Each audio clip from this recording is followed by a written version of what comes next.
Hi, I'm McKinney, Advocacy Director at Voices for Georgia's Children, and welcome to yet another of my 2-minute-ish takes. Here we are in the Senate chamber, which is quite lovely, restored to its historic opulence a number of years ago. This is the room where the big news for child advocates, the big news of the week was the Senate Bill 1, the autism bill, passed the Senate unanimously this week. Very exciting for those of us who are concerned about getting insurance coverage for children with autism.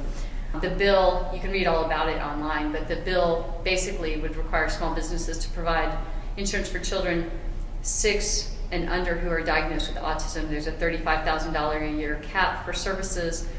It's a really good bill. It won't cover all children with autism, but it's a good foot in the door. Now the bill will go over to the House, where it will be assigned to a committee, probably the House Insurance Committee, and then it will, if we're lucky, get through the Rules Committee and onto the floor for a vote in the House. Last year, the bill passed out of the Senate as well, and then it all got kind of tangled up in the cannabis bill from the House and the Senate bill about privatization of foster care, and it all got mixed up, and so it never made it very far. And historically, the autism bill has had opposition in the House, so we'll see what happens with it as the session progresses. The other big news over on the House side was the House of Representatives passed the amended FY15 budget. Now that's the budget for the year that we're currently in, and that's the one I think if you watched any of my other wonderful video updates or whatever, that's the budget that is working with the current year, and they look at it and make sure everything's working right, and if they need to throw a little extra money into our budget, our current budget, they do. And so the House made a few amendments,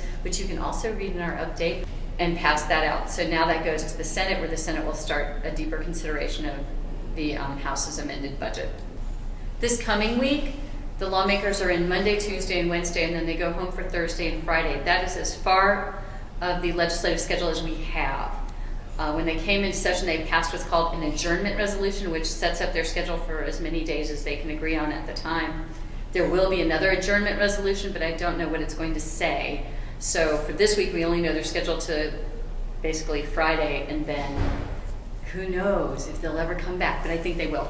So we'll find out when they have the adjournment resolution, which we'll send around to you guys.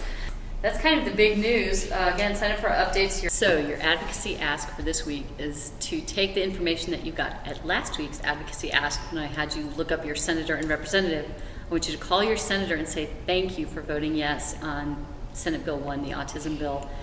It was a unanimous vote, so you're safe in saying thank you for voting yes to anybody you call. And then I want you to call your representative and ask them to vote yes if and when Senate Bill 1 comes before them.